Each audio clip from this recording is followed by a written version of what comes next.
নমস্কাৰ, মই ভাৰৱ ভূষণ এটা নতুন ভিডিঅ'ৰ সৈতে পুনৰ আপোনালোকৰ মাজত আহিছোঁ। আশা কৰোঁ আপোনালোক ভালে আছে। নিশ্চয় আপোনালোকে মোৰ চুলিৰ কাট দেখি গম পাইছে যে মোৰ যি 20 দিন ছুটি আছিলে, 20 দিন ছুটি সমাপ্ত হ'ব গৈ আছে। আজি 19 নম্বৰটো দিন। কালিলৈ মই পুনৰ ট্ৰেইনিং চেণ্টাৰলৈ ঘূৰি যাব লাগিব এডভান্স মিলিটাৰী ট্ৰেইনিঙৰ কাৰণে। আচলতে এই 20টা দিন কেনেকৈ গ'ল গমেই নাপালোঁ। এই 20টা দিনত আচলতে বহুতৰ লগত মোৰ কথা বতৰা হ'ল, ইনষ্টাগ্ৰামতে হওক বা হোৱাটছএপতে বা ফোন যোগেও বহুতৰ লগত কথা বতৰা হ'ল। কথা পাতি আচলতে বহুতৰ লগত ভাল লাগিলে, কিন্তু ভাল সময়খিনি আচলতে পটককৈ গুচি যায়। সেই সময়খিনিত মই কিছুমান জনা কথা আপোনালোকৰ মাজলৈ আগবঢ়াইছিলোঁ বা কিছুমান আপডেট আপোনালোকৰ মাজলৈ আগবঢ়াইছিলোঁ। কিন্তু এতিয়া যিহেতু মই আকৌ ট্ৰেইনিং চেণ্টাৰলৈ ঘূৰি যাব লাগিব, সেয়ে আগৰ দৰেই আকৌ লাইফষ্টাইল হৈ যাব। মোবাইলটো নাপাম, দেওবাৰে পাম, গতিকে ভিডিঅ'সমূহ আপোনালোকৰ মাজলৈ দি থাকিব নোৱাৰিম তেনেকৈ। তাৰ কাৰণে মই ক্ষমা প্ৰাৰ্থনা বিচাৰিছোঁ।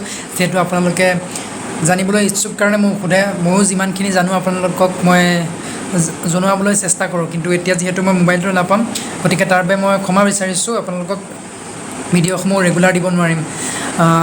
তথাপিও মই যোৱাৰ আগতে এটা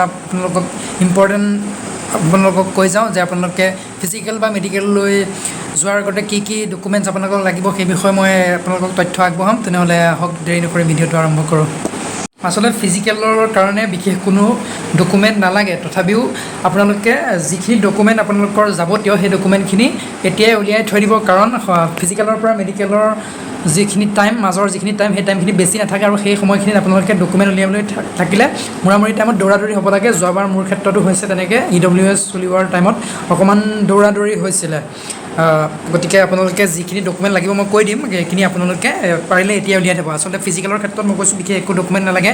আপোনালোকৰ প্ৰথমতে ফিজিকেল দিবৰ কাৰণে এডমিট কাৰ্ডখন মেইন লাগিব, যিখন আপোনালোকে ফিজিকেল দিবলৈ যাব, সেই এডমিট কাৰ্ডখন। তাৰপিছতে ID প্ৰুফ হিচাপে আপোনালোকৰ Aadhaar card, PAN card, driving licence, তাৰ ভিতৰত বা কলেজৰ ID এনেকৈ বিচাৰে। কিন্তু আধাৰ কাৰ্ডখন যিহেতু সকলো জেগাতে আজিকালি আধাৰ কাৰ্ডখনেই প্ৰযোজ্য হয়, গতিকে আধাৰ কাৰ্ডখনেই আপোনালোকে আগবঢ়াব।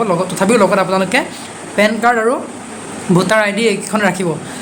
লগতে আপোনালোকৰ 4 কপি ফটো লাগে। তথাপিও আপোনালোকে পাছপৰ্ট ফটো 4 কপিমান লাগে। তথাপিও আপোনালোকে 10 কপিমান ফটো লৈ যাব। আৰু যিহেতু আমাৰ অসমৰ কেণ্ডিডেটসকলৰ হাইট ৰিলেক্সেশ্যন এটা থাকে, যি Annexure 9 বা 8, যিহেতু মই প্ৰথমবাৰ 9 আছিলে, যোৱাবাৰ Annexure 8 আছিলে, তেনেকুৱা বা উল্টা হ'ব পাৰে। কি হ'ব পাৰে ফৰ্মেটত আপোনালোকে পাই যাব। সেই হাইট ৰিলেক্সেশ্যনৰ কাৰণে আপোনালোকে Annexure 8 আছে নে 9 আছে ফৰ্মেটটোৰ পৰা চাই সেইখন উলিয়াই আনিব। আচলতে সেইখিনিয়ে লাগে ফিজিকেলৰ কাৰণে। আৰু ফিজিকেলত বিশেষ আপোনালোকৰ ডকুমেণ্ট পাতি নিবিচাৰে। তথাপিও আপোনালোকে মাৰ্কশ্বিট চাৰ্কশ্বিট যিখিনি আছে সেইখিনি লৈ যাব। আৰু মেডিকেলৰ সময়তে যিহেতু ডকুমেণ্ট ভেৰিফিকেশ্যন হয়, মই আজিয়ে কৈ দিছোঁ, পিছলৈ সময় নাপাব পাৰোঁ। মেডিকেলৰ কাৰণে কি কাষ্টক কি লাগিব মই কৈ দিছোঁ। যিহেতু মই জেনেৰেল, গতিকে জেনেৰেলৰ পৰা আৰম্ভ কৰোঁ। আচলতে জেনেৰেলৰ ক্ষেত্ৰত কোনো ধৰণৰ ডকুমেণ্ট নালাগে। হাইট ৰিলেক্সেশ্যনখনক বাদ দি আপোনালোকে খালী আধাৰ কাৰ্ড, এডমিট কাৰ্ডখন, আপোনালোকৰ 10th মাৰ্কশ্বিট, এডমিট আৰু চাৰ্টিফিকেটখন লৈ যাব। আৰু আপোনালোকে যদি ইচ্ছা কৰে হাই ছেকেণ্ডেৰী বা গ্ৰেজুৱেশ্যনৰ চাৰ্টিফিকেট আগবঢ়াব পাৰে, কিন্তু সেইখন আগবঢ়াই আচলতে কোনো ধৰণৰ লাভ নহয়। যিহেতু এইটো 10 পাছৰ হেৰি হয়, আপোনালোকে মেট্ৰিকৰ লেভেলৰ ডকুমেণ্টখিনি জমা দিলেই হ'ব। আপুনি যদি জেনেৰেল EWSৰ হয়, তেনেহ'লে আপোনালোকক ডেফিনেটলি EWSখন লাগিব। আৰু সেইকাৰণে মই আপোনালোকক কৈ দিছোঁ, EWSখন আপোনালোকে এতিয়াই উলিয়াই ল'ব। যিহেতু EWSখন উলিয়াওঁতে ইনকাম চাৰ্টিফিকেট, গাঁওবুঢ়াৰ প্ৰমাণপত্ৰ, খাজনা ৰচিদ, তেনেকৈ কোৰ্ট এফিডেভিট এটা লাগে। গতিকে আপোনালোকে যিমান সোনকালে পাৰে EWSখন উলিয়াই ল'ব। এইখিনি বহুতে সোধে EWSখন ষ্টেটৰ চলিবনে। এতিয়া যোৱাবাৰ যদি চাই, ষ্টেটৰ বহুত চেণ্টাৰত ষ্টেটৰখন একচেপ্ট কৰিছে, কিন্তু আপোনালোকে যিমান দূৰ সম্ভৱ চেণ্ট্ৰেলখনেই বনাই ল'বলৈ চাব। যিটো ফৰ্মেটটো আপোনালোকক দিয়া আছে SSC নটিফিকেশ্যনতে, বহুতে আচলতে কনফিউজন হয় যেন সেই ফৰ্মেটটোতে বনাই নিব লাগিব নেকি। তেনেকুৱা কোনো কথা নাই। সেই ফৰ্মেটটোত বনাই নিলেই হ'ল। সেই ফৰ্মেটটোৰ নিশ্চিত হ'লেই হ'ল। আপোনালোকে সেই ফৰ্মেটটো দেখাই পেলাই আপোনালোকৰ যি চাৰ্কল অফিচ আছে তাৰ পৰা উলিয়াই নিব পাৰিব। আৰু পৰাপক্ষত আপোনালোকে চেণ্ট্ৰেলখনেই উলিয়াবলৈ চেষ্টা কৰিব। যদি আপোনালোকৰ সম্ভৱ নহয় চেণ্ট্ৰেলখন উলিয়াই, তেনেহ'লে ষ্টেটখনেই লৈ যাব, যিহেতু যোৱাবাৰ ষ্টেটখন একচেপ্ট কৰিছে। তাৰপিছতে আহিলোঁ OBCৰ ক্ষেত্ৰত। OBCৰ ক্ষেত্ৰত আচলতে এটা ফৰ্মেট আছে, SSC নটিফিকেশ্যনত নিশ্চয় দিয়া আছে। এই ফৰ্মেটটোৰ অনুযায়ী আপোনালোকৰ যি কাষ্ট চাৰ্টিফিকেটখন হ'ব লাগিব, আৰু আপোনালোকে NCLখন হ'ব লাগিব। আপোনালোকে NCLখন বনাই ল'ব। যিহেতু NCLখন যদি AOC নাথাকে তেনেহ'লে আপোনালোকৰ ভেলিড নহ'ব, গতিকে NCLখন আপোনালোকে বনাই লোৱাটো কম্পালচৰি। ঠিক তেনেদৰে SCৰ ক্ষেত্ৰতো এটা ফৰ্মেট আছে, সেই ফৰ্মেটটোত আপোনালোকে বনাই নিব লাগিব। আৰু STৰ ক্ষেত্ৰত হয়তো অকল কাষ্ট চাৰ্টিফিকেটখন দেখুৱালেই হ'ল, তেনেকুৱা কোনো ধৰণৰ বেলেগ একো দিয়াৰ প্ৰয়োজন নাই। সেই আপোনালোকৰ NXৰ ফৰ্মেট আছে, সেই মততে আপোনালোকৰ কাষ্ট চাৰ্টিফিকেটখন হ'লেই হ'ল।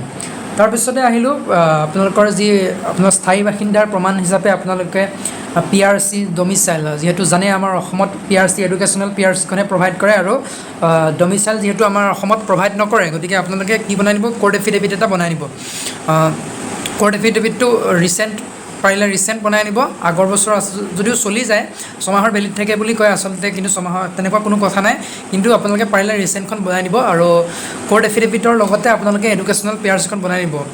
যিহেতু মই প্ৰথমবাৰ CRPF 9 মাইলত দিছিলোঁ, তাতে কোৰ্ট এফিডেভিটখন প্ৰভাইড কৰোঁতে প্ৰমাণ হিচাপে আৰু কিবা বিচাৰিছিল, তেতিয়া মই এডুকেশ্যনেল PRCখন আগবঢ়াইছিলোঁ, সেইখন একচেপ্ট কৰিছিলে। গতিকে কিন্তু যোৱাবাৰ আকৌ সেইখন একচেপ্ট কৰা নাই। গতিকে বস্তুবিলাক চেণ্টাৰ অনুযায়ী বেলেগ বেলেগ হৈ থাকে, প্ৰতি বছৰে নিয়ম সলনি হৈ গৈ থাকে। তথাপিও আপোনালোকে এডুকেশ্যনেল PRCখন পাৰিলে লগত লৈ যাব। যদি নাই তথাপিও টেনশ্যন ল'বলগীয়া নাইকিয়া, যিহেতু অসমৰ পৰা কোৰ্ট এফিডেভিটখনে একচেপ্ট কৰে।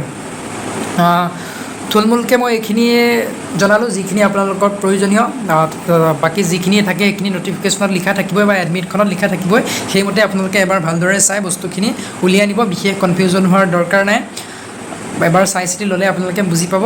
আৰু লগতে যি আগন্তুক SSC GDৰ ফিজিকেল আহি আছে, তাৰ কাৰণে আপোনালোকে সুন্দৰভাৱে অনুশীলন চলাই থাকক। মোৰ ফালৰ পৰা আগতীয়াকৈ শুভেচ্ছা জনাইছোঁ। আশা কৰোঁ আপোনালোকৰ মনোবাঞ্ছা পূৰণ হওক, আগন্তুক বছৰত আপোনালোকে ফৌজৰ ইউনিফৰ্ম পিন্ধি নিজৰ ঘৰখনলৈ ঘূৰি আহিব পাৰে। তাৰে কামনাৰে আজিৰ ভিডিঅ'টো মই ইয়াতে সমাপ্ত কৰিছোঁ। জয় অসম।